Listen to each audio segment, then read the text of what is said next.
Welcome to Club and Country After the Whistle. I'm David Goss with Matt Doyle, Arielle, Castillo, and Andrew Wiebe on a historic night. Post-game, U.S. national team, the U.S. out of the World Cup for the first time since 1990. I'm not going to lie, emotionally, I was a little ready for this on Friday night. Not tonight, guys. This was unexpected. The U.S. national team loses 2-1 to Trinidad and Tobago. Everything else goes against them, and the U.S. national team is out of the World Cup. Yeah, just to correct you, first time since '86. It's been a long time since the U.S. has missed the World Cup, and they earned it. They earned this L tonight by playing, I think, soft and dislocated from the first kick. Nobody was out there, I think, really playing with the type of ferocity and desperation that we've seen out of U.S. teams in the past. And you can't spot anybody a 2-0 lead in this game with a terrible own goal and a backup scoring a banger from 40 yards. But I'm sorry, Tim Howard, you have to save it. This team played soft. They played soft, and they played dumb. And I blame Bruce Arena for that. By playing that wide diamond again, and I understand it worked out so well against Panama, you conceded so much of the midfield, and you got Trinidad and Tobago get so many numbers forward so many times. If you watch the first 30 minutes of that game, it's all red. It's all red. Every turnover from the U.S. and a team that is had a like 125 passes completed against Mexico. Yeah. They had more than that in the first 30 minutes. They had one sequence from about the 7th minute to about 9.5. I counted. They connected something like 40 passes in a row. That's partially on the players. You have to play with more desire and more awareness and more commitment. But that's on Bruce Arena as well. Everyone knew from the way Trinidad plays, you get another man in central midfield and you just choke the life out of them, and you will get chances to go in the other direction. By eschewing that, you opened yourself up for exactly this kind of result, and this is a freaking nightmare. Look, it's legacies burning, honestly, in front of us. I mean, this is what it's all about. It really doesn't matter what you did in the 4 years in between this. What people are going to remember about the guys on this team, the guys on the field, the guys that were counted on in these moments, is that they didn't qualify for the World Cup, that they broke this streak, that they are the team, they are the individuals, and this is, like you said, there is blame to go all around. They're the ones that snatched opportunity from their own laps, from fans of U.S. soccer's laps. Defeat from the jaws of victory. There was so much to play for, and that's what was so maddening and baffling this entire game, is to watch a game in which it didn't feel like the people on the field either understood that or reflected that. I wrote before the Panama game that the U.S. should have learned a lesson from Panama in 2013. And that is, no one will help you in CONCACAF. If you're looking for help, you're going to be watching the tournament from home, just like the Panamanians were in 2014. The U.S., down 2-0, are looking for help. They're hoping that Mexico, they're hoping that Costa Rica can do something, anything, to keep Panama and Honduras from getting wins. It doesn't happen. They don't help themselves. And now we're sitting here doing a show that I never thought I would be doing. After Friday, I just thought it was done and dusted. You know what? They showed the requisite, and they thought so too. Hunger. And that the US translated immediately. From the moment this game started, you could feel it. 401-206-0MLS.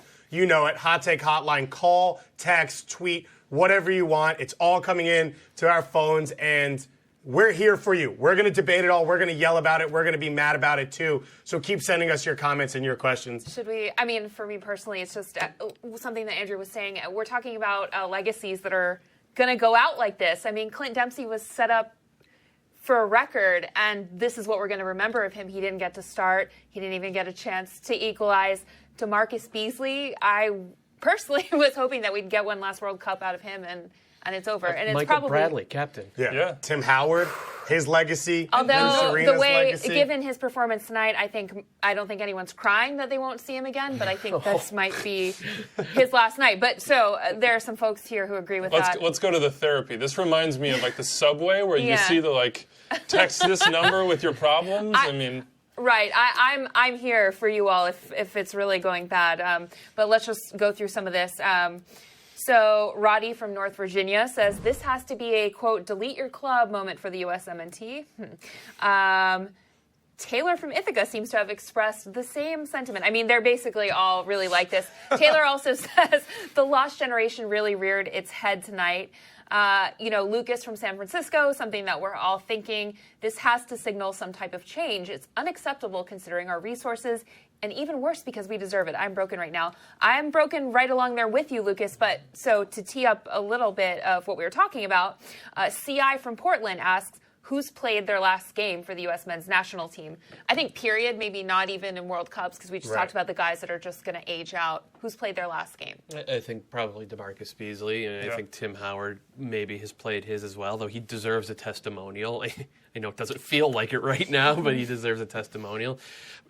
Deuce will keep playing till he gets the record, so, But this was for guys like Dax, who pushed their way in late on. Wando. He's never going to see a World Cup. Wando as well, who said, I just want to be a part of it. Obviously, Benny, but and he's that's not fine. really a major part of it. There is obviously, to go back to one of our angry friends who, again, expressing the same emotions we are. Angry, sad, it's a whole... Yeah. There is going to be turnover. There has to be. Bruce Arenas managed his last game, and it's unfortunate that he did such a bad job with it. I mean, there's going to be change at the Fed. There's an election next year for Fed president, and I think that there has to be some questions asked because we had two separate coaches this cycle who did not get the job done. But we're also going to see a lot of new faces coming in. The problem is those guys are young. Christian Pulisic is 19. Matt Miazga is 21. Weston McKennie, if he gets there, is 19 years old. Guys that age don't tend to carry teams through qualifying. It tends to be guys who are in their prime, which we saw from Rommel Kyoto, which we saw from a bunch of the guys on Panama. Though there was Roman Torres, I think you got to throw he's a in little there. bit more. Gabby Torres.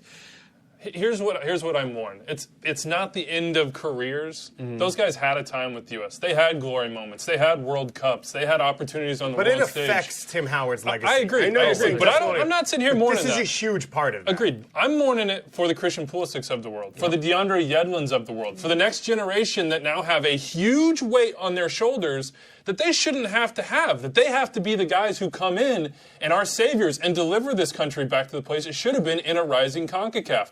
This generation, this leadership, these guys, this was their responsibility to keep the line running, to keep the tradition going, to provide a good launching pad and runway for the young guys. And we're missing a World Cup of Christian Pulisic. In fairness, and I don't want to take away from any of that because there's a lot of truth there, and I don't want to take away any of the responsibility from some of these older players, but someone mentioned the lost generation. Tim Howard's 37.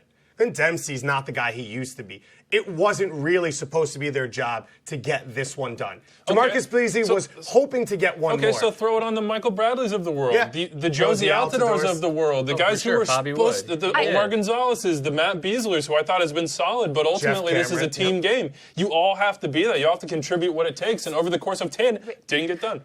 Let's go to a call real quick, 401-206-0 MLS. Keep sending them to us. We're feeling you guys. Hey guys, Stuart Thames calling from Mobile, Alabama.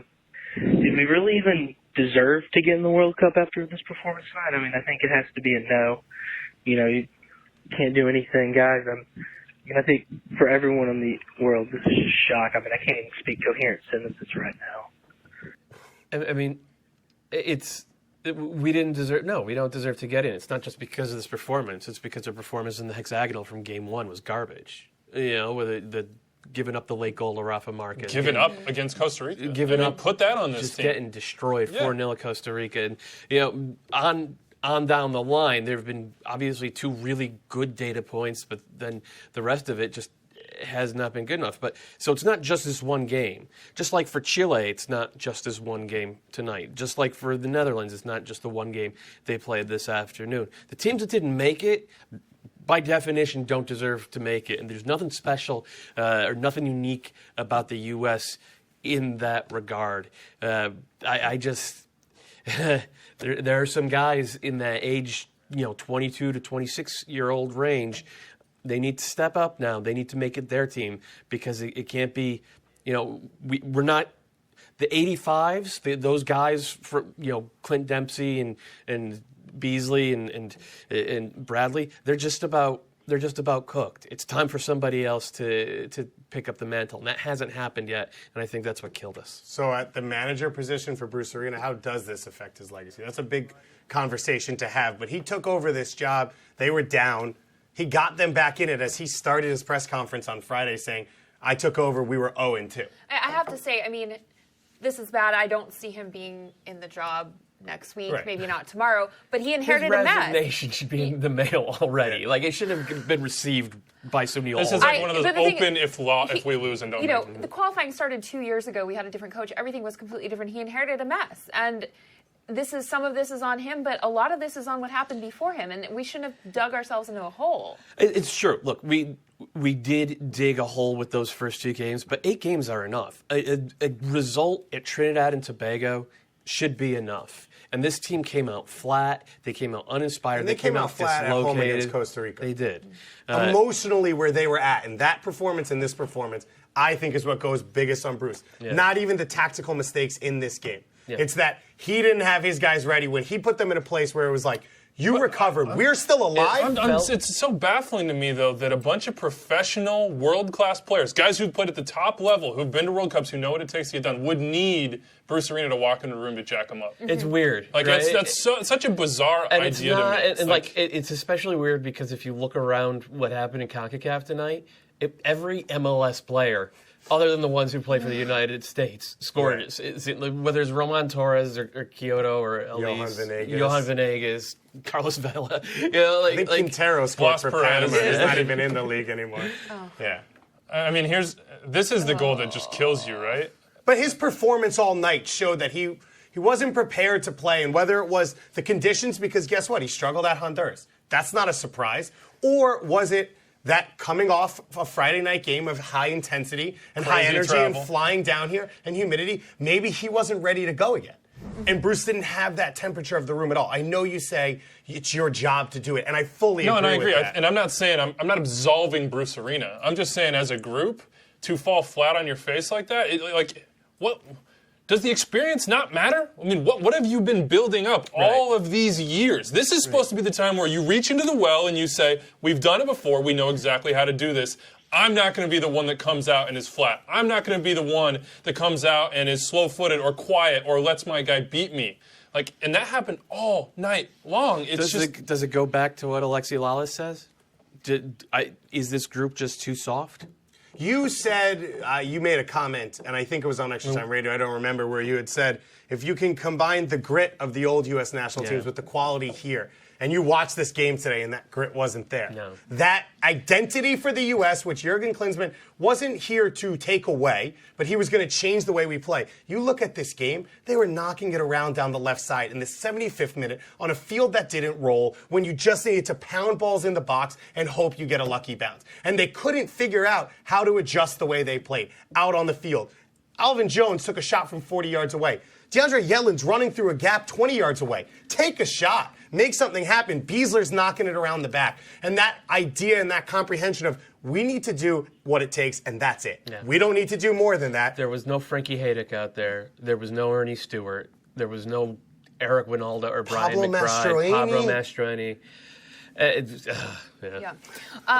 Well, we got a text that was basically expressing what you all just said. Lane from Augusta says, do you think it was Bruce's tactics or the players just not seeming to care towards the end? What's your take? Well, we went over that a little bit. But speaking of tactics, let's go back to something else sent by Drew V from Kansas City. He says, I have to ask, what's the reason for all the long balls when you have a bunch of possession-based attacking players on the field? Every time we lost a second ball, there was miles of space for TNT to play back in.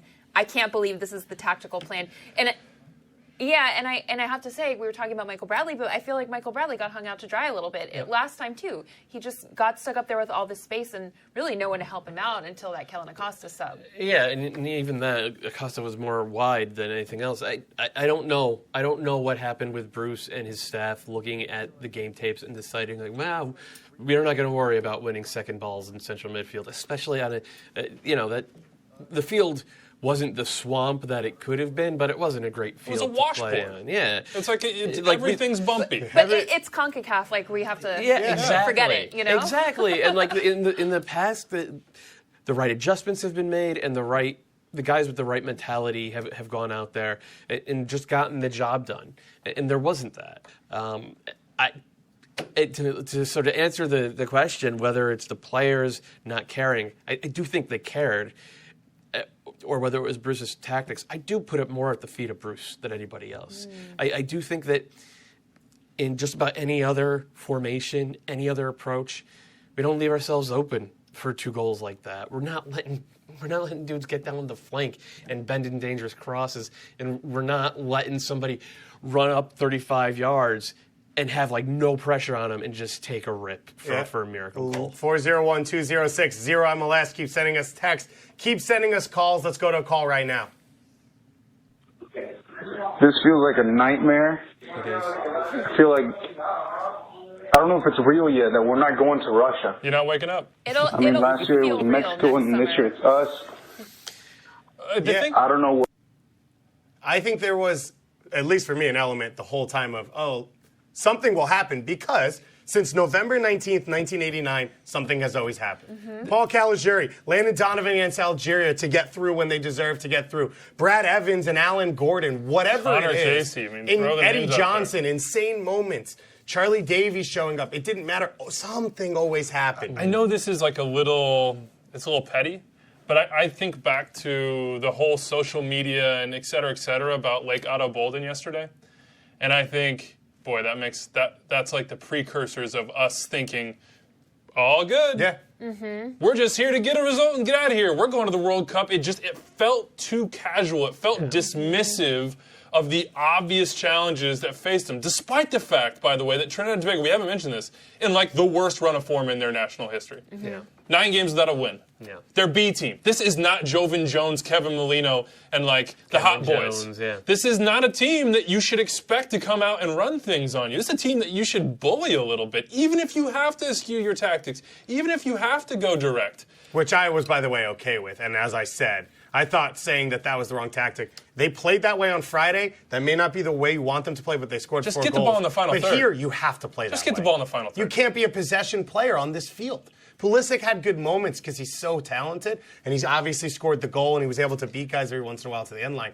But every time someone held the ball, the game died. And that was where it fell on itself, where it just got slower and slower and slower. Well, you know what else? To go back to Pulisic and these younger players, and to kind of think of the guys who have come before them and whose legacies and primes have been besmirched by this. All of those guys used the World Cup as a career launching pad. And when you think about the World Cup in this tournament, what it means to players and a player pool and experience and confidence and ability at the next level in the next tournament on the next day, the World Cup is a building point. It provides players an opportunity to understand what stakes here are like, to understand what talent levels here are like, pressure is like there, and it earns them moves, and it lets them climb that ladder, which we all love to see them do, whether it's in Major League Soccer from the academy level to the top of the league, or in Clint Dempsey's case from MLS to Fulham, and then so on and so forth. I think a lot of players have just seen their careers hit a stall. Hit a point that there's no coming back from. There's no replacement for this. And that's one of when I say I mourn for those guys, that's what I'm talking about. Because ultimately that progression is the future of our national team program. Right. And the World Cup is a critical piece of that equation. Yeah. And just to add some insult to injury, we're talking about only World Cup, but it's been pretty grim for the Olympics, too. Remember, it was really bad. So Matt from Charlotte brought that up, and he said, this is a sign of more to come. So everyone watched the US U17s on Thursday morning. If you want hope, you could see the turnaround already happening at the U20. I promise you'll find a little kernel of hope in all this darkness. But yeah, the next crop of Olympic guys, it's not looking good.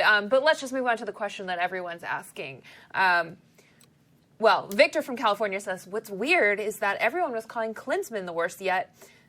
I bet he would have done a better job than Bruce, which is an insanely hot take. I just want to say this is because... We do call it the hot take. I was going to say, this is the petri dish of hot take. Yeah, well... This result is just growing up. This is also a bit unrelated, but I have to read this one, and then we'll go back to the real discussion.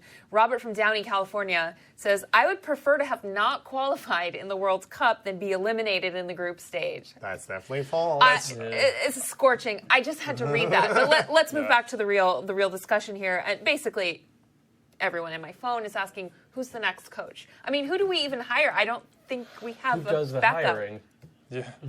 I mean, is there someone in the MLS look, pool? there are guys in MLS who are doing good work, and I think that probably the search starts there. But you have to make this a world. Specifically, I mean, Tata Martino was the first one that you go to, right? Sorry, Atlanta, but if he wants to manage the U.S. national team, we're going to have to talk to him pretty seriously about that. There is no one outstanding candidate who has gone out there and won a trophy every year. I mean, Peter Vermees probably comes closest, so his name would probably be in it. I think Oscar Pareja has done such a bad job this year that you take his name out of the running. Throw Patrick Vieira in there. Let's see him win something first. I agree, but I think it becomes a worldwide search. It has to become a worldwide search. This can't be, we saw this guy on TV pumping his fist at the World Cup, so let's hire him and give him a 6-year contract. Let's actually do a real coaching search.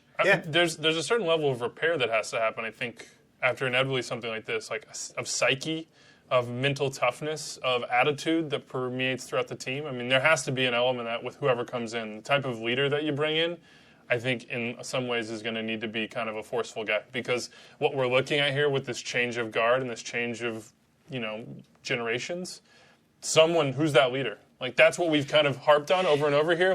Who's going to be that leader within this group that says, okay, not good enough, boom, we're here, we're ready to go, and the tip of the spear is sharp going to the next World Cup cycle. I think one of the things we're talking about, and you brought up Alexi Lalas's comments, is and I'm not saying that these players should feel this, but Landon Donovan carried the weight of U.S. soccer on his shoulders. The status of the game in this country, as did other players. And in 2006, when it was a complete failure, Bob Bradley took over, but it was a long search, and he was interim, but the players turned around. It wasn't a long search. It was Sir Neil waiting for Jurgen to say no. Absolutely, 100%. And Bob Bradley was the interim, and you didn't know where it was going to go, but the players came back and started winning friendlies and beat the Mexican national team because they cared about it. And I fully agree with what you're saying in that that's not where these players live anymore, and that's a good thing, by the way. The game here has changed. The status of the game has changed. They play for Borussia Dortmund. They play for Schalke. They play in Holland, whatever. And so you do need a coach, I think, who can bring that back or at least carry some of that themselves. I don't know if I agree with that because, if you think 10 years ago, we had players playing at PSV. I'm not saying that they weren't playing at a high level, but the game wasn't as fragile in this country, and they knew that. And the game they grew up in. See, I think the opposite. I don't think the game is fragile here. If we had missed the 2006 World Cup, who knows what would have happened to soccer in the U.S. Yeah, I'm agreeing with that. Okay, and they carried those players. These players don't carry that because it doesn't exist. But there is some fragility now because the level has increased so much that everything that happens is a referendum. Yeah. I mean, a lot of times it's an exaggerated referendum, but tonight is certainly a referendum. And we do have to point out, there will be 48 teams in the World Cup in 2026, one which we might host. So there's probably only one more serious round of World Cup qualifying. But that doesn't change the fact that this national team it's like a has to participation prize at that point, though, so who cares? Right. There was an attempt. And they have to push forward. And everyone talking about it here, Bruce Arena, I think, may have mentioned it, but not sure, talking about 2026, saying we could win that. And obviously Mexico's thinking the same thing. If we co-host this thing, we could win it. We're not even going to the World Cup right now. Right. We have no idea what this national team looks like for the next 2 to 4 years. So we are way far away from that when we thought we were going to be a lot closer. So you want to start talking about Copa America 2020 then? Yeah. Michael Lewis here. I'd like to see Tab Ramos as the next national team coach. Start the hiring process now. Ramos has been in charge of the USU 20s for quite a while, technical director of youth soccer for the U.S. and, of course, the legendary soccer writer Michael emeritus, Michael Lewis. You look at Tab, he's, Klinsmann's assistant, a guy who's been at those youth levels for a long time. He's had some recent success, some stumbles early on. I'm not sure that he would be the guy if I'm still speaking in terms of someone who comes in and really reinvents the mindset. Mm-hmm. I'm not sure he's that guy. He certainly does have the pulse of the next generation. I'd be happy to see him as the Olympic coach. Which is going to be so important. And I think he will be if they get there. And that's A1. You got to start developing 23-year-olds and under and giving them opportunities. I think these next friendlies, the next phase, it's time to really start seeing what we got. And I do want to jump in here. If you look at what Costa Rica has done, if you look at what Panama has done, if you look at teams around the world that go from these fringe teams to World Cup qualifiers or something more than that in Costa Rica's case, you see it really germinate with the U20 level. So this golden generation with Costa Rica, we saw them first in the 2007 or was it the 2009 U20s. These guys playing together and beating teams who were supposed to be so much better than them. With the U.S., we had a bad U20 team in 2009. We missed the U20s in 2011. We had a pretty bad team in 2013 as well. And so you could see the roots of this downturn for the national team program as a whole in those age cohorts. Now the last two U20 groups, the 2015 group, they made it all the way to the quarterfinals. They played some pretty good defensive soccer. This latest group, without Pulisic, without Weston McKennie, without Haji Wright, without Georgi Mihailovic, without a bunch of really good players, they also made it all the way to the quarterfinals of the U20 World Cup. So it does suggest that a lot of the systemic issues with U.S. soccer have been fixed at the grassroots level. But I do think it's right that people start looking at the top of the mountain, and not just Bruce Arena and not just the players, but the Fed as a whole. Keep calling, keep texting us. Let's go to a call right now. Hey, it's Kevin from Philadelphia calling. Obviously, the knee-jerk reaction is to tear it all down, burn it to the ground, and start over. USSF, that is.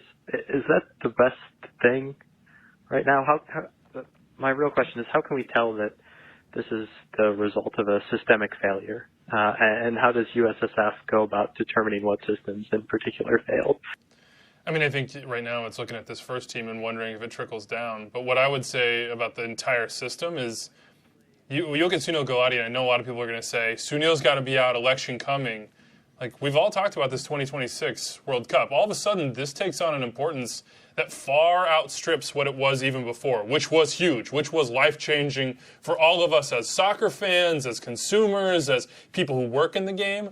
All of a sudden, that is the monster. That is the thing that can be the rallying cry, because we don't have one for the next year at least, and it's going to be this scar that's forever in our memories. So I think one of the things that you're going to look at in this election cycle is who can deliver that, who can make sure it's run properly, who can prepare us for that. And Sunil Gulati has done so much of that work. I just wonder in the campaigning process how much that will matter. What I will say, we're all sitting here mourning.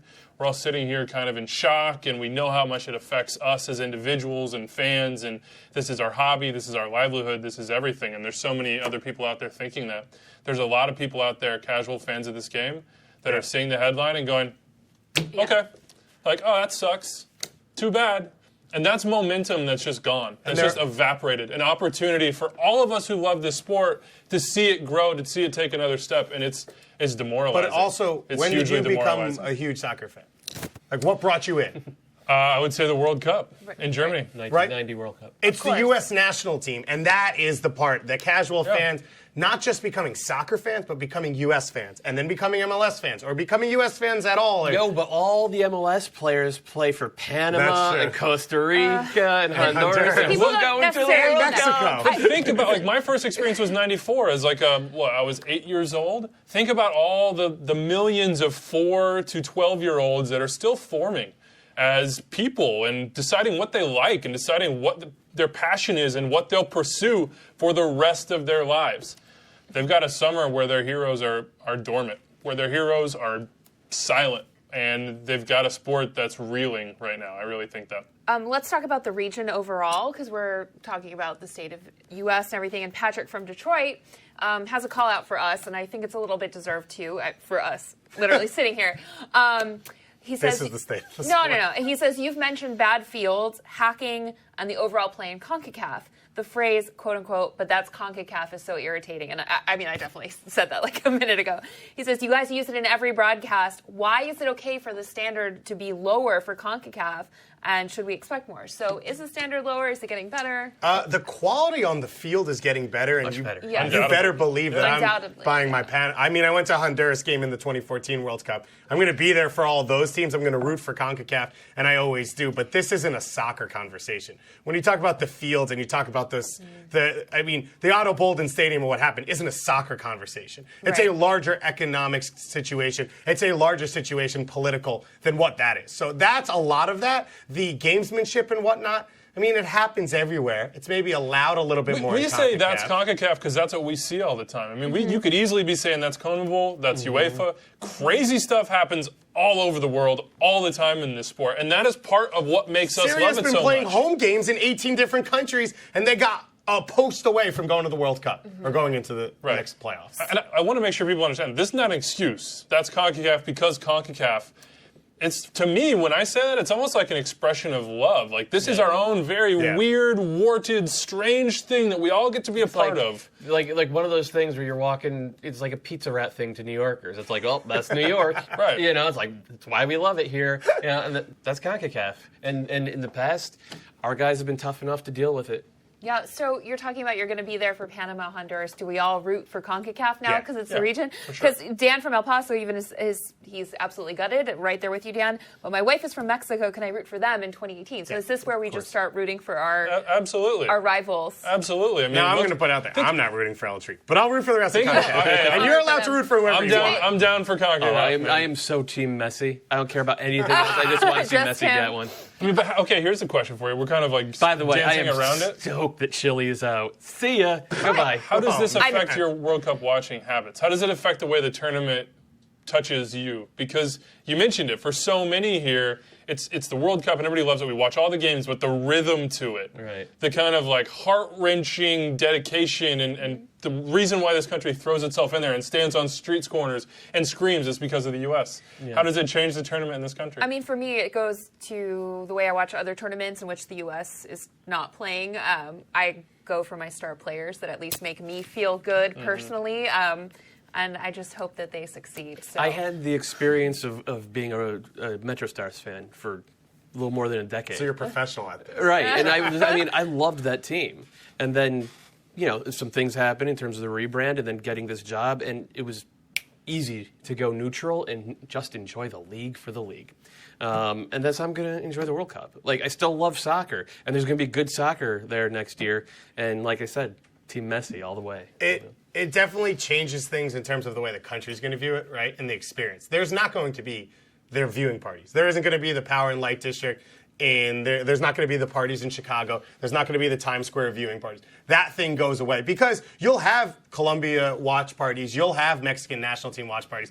But the U.S. was the one thing that combined everything like that, and that was pushed so hard, and that's what people really organized around. Everyone's still going to watch. Everyone who likes soccer is still going to watch. And of course, I'm still going to watch. I hopefully will go and enjoy it, which I guess maybe will be a little bit easier now because there's no pressure, or it'll just be constant depression. Like, why are we not here? Why couldn't we do better? I have to share this one because we were talking about the coach. This is from someone who didn't send their name, but I just have to share it. Meant as a hot take, not a joke. I really want to hear your takes on this. Next USMNT coach should be Miguel Herrera.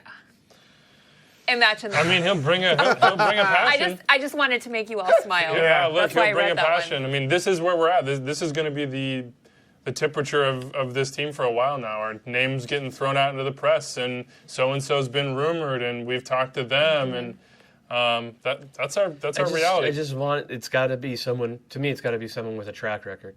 It's got to be someone who's coached international before? Coached international and who has... Because that takes out every MLS coach except for Tata. Oh.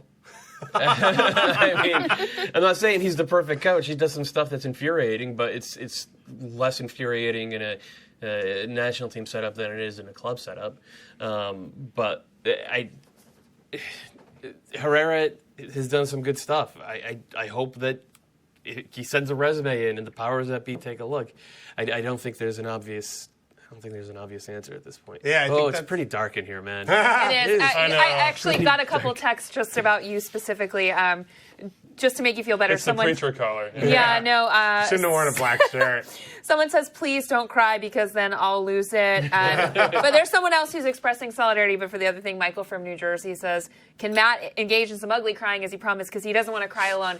We're all here for you guys. Yeah, we're here for you. We're in it. So just know that. And stick on MLSsoccer.com, listen to Extra Time Radio. You can watch these guys live doing Decision Day. We're going to keep talking about this for the next year and 2 years and 3 years. Jeff Carlisle here with Omar Gonzalez in Trinidad, and it says, it's the worst day of my career. He said he's incredibly sad right now. Sorry to the U.S. fans. And I don't think anyone's standing up and saying, I hate these guys. No, not at all. That's some not people the are. emotion. Some people definitely Some people are. Yeah. Sorry, Some I people- apologize. Yeah, some people are piling on Omar specifically, and one they of have the been. things that sucks is like, I know a lot of these guys. We're lucky that a lot of U.S. national team players are genuinely good guys. Mm-hmm. You know, like I've rooted for some teams in the past who were not made up of genuinely good guys. UConn. So I mean, I hurt Hit 'em while he's for Omar Gonzalez and Michael Bradley and Tim Howard and on down the list. I'm gutted for them, but man, it's on them. It's on them. You know, they are good guys, and it's depressing because they were one of those things that, like, a large portion of this country could actually rally around. Yeah. And they represented a lot of good qualities, good national qualities, and that's a really depressing thing for me as I was looking forward to agreeing with a lot of people on something. Right. And look, it's the same thing as, we're talking about Wando. Every time someone talks about Wando, it's not about the hundreds of goals he's scored. Mm-hmm. It's not about the kind of rags to riches, incredible career that he's built. It's the one miss against Belgium, and that tells you about our memories collectively as soccer fans, but also as sports fans. Omar Gonzalez is a good guy. Yeah. Omar Gonzalez is a guy who's carried a lot for this national team, for this league, for a lot of people. He now has to live with that moment. When people think of him, they're going to think of him swinging his left leg and whipping it over the top of Tim Howard. Like, I'm pretty sure. I mean, it's cruel. I This hope game all is these just cruel. I hope all these dudes delete their Twitter. Yeah. I hope all these dudes delete their Twitter. I just come back to, I think Carlos Camara was captain of Paraguay and scored an own goal in consecutive World Cups and had a great career, and that's kind of where you end up. But you look at what these fans were saying, a lot of fans on Twitter saying, I became a fan at this time because of this World Cup and this team and this team. For all of you three, walk me through the next 2 or 3 years. What does the U.S. national team look like? What happens? What are you hoping for? What are you worried about heading into what will be 2022 World Cup qualifying? I think you gotta first make some really tough decisions about who the guys are that have enough to get through a 4-year cycle. Like, who are the guys at the top end of their primes or who are leaders on this team that either should stick around for the whole cycle or need to be there to start to guide that next generation. And then to me, outside of hiring a coach, that's obviously massive. That's somebody to guide this process. You gotta see what you have in the young players from those U20 teams, from those U23 teams. And you got to take chances with some guys like McKinney, with guys like Adams, with guys like Miazga, and put them in tough situations and see how they react. Because ultimately, 4 years from now is a long time, and those players will be much different players then than they are now. And you've got to find a way to get their development and growth cycles rolling on at a pace that gets them to a level that allows you to hold your level. I think it's even different than growth. It's just the leadership cycle. Like, who ends up being the alpha dog in that locker room? And I know that I think it seems like they've struggled with that over the last 4 years. You know, whether it was Jermaine for a time and then Michael, and maybe there was a tug of war and Clint doing his thing and Tim, of course, Howard having presence and all of that. And as these guys aged out, there was some sort of vacuum underneath. And I don't think they ever found that sort of group collective identity of leadership. And that, to me, that is the most important thing over the next 2 years. Because right now, it hurts, and obviously we're going to keep talking about the World Cup, but right now, somebody at U.S. Soccer has to be thinking about the 2019 Gold Cup and who's leading that team on the field. And obviously, who's the guy on the sideline deciding all of that. It has to be. If we're going into that and Michael Bradley is still the undisputed, unquestioned leader, something has gone wrong. And that's not a reflection on Michael Bradley. That's like, we need a team of leaders. We need a team who will be able to stand up in moment like tonight and take the game and make it their own. I mean, the next couple of years, I think my friends here have covered it, but I think looking at that 2026 World Cup, now's as good a time as any to really think about the academy system, to really think about not looking at players really at the college level or even at the upper high school level anymore. Some painful discussions need to happen around that. And, you know, as much as I say, oh, the U17s are children, well, they're important children. So we need to take a hard look at those as well. To her point, some of the players that will be difference makers, the Christian Pulissics of 2026, are 11 years old right now. Yeah. So how do you really just hone in on your cycle and your academy system and development and growing the game in that way and providing opportunities at a high level for those players to progress, because they will be the ones that take us farther at that. I mean, if that doesn't happen, we don't even have a 2026. But one of those things is player identification. You talk about the failures in 2009 and 2011 of the U20 World Cup. We have players from those years who play for the U.S. national team, and some of them came through college, and some of them went over to Europe on their own and figured it out, like Bedoya, and came back through. The U.S. has to identify these players earlier because top national teams around the world, they have a core. They understand each other because they play from a young age on. Players come in at all times, at all national teams. But I think the U.S. has had a little bit more of, we're really surprised this guy got good, but of course we're going to bring him in. And when you talk about the leadership and a team of leaders, I think you talk about identity and guys starting to learn each other at the national team senior level. And when you look at other national teams, you think, golden generation for Costa Rica at that U20 level. You get to the next level. Yeah, you don't know who everyone is that's going to be good, right? And maybe a Joel Campbell shows up. But there's a spine. There's an identity that players know each other. They know what international play is like. They know what their chemistry's like. And then you can bring a piece in or two. They shared hardship. They shared success. I do feel like we see some of that with the 95s and the 97, the birth year 95. So Miazga, Arielle, not 95 Roldan. Yes, right. Roldan, Arielle, Acosta, a few others.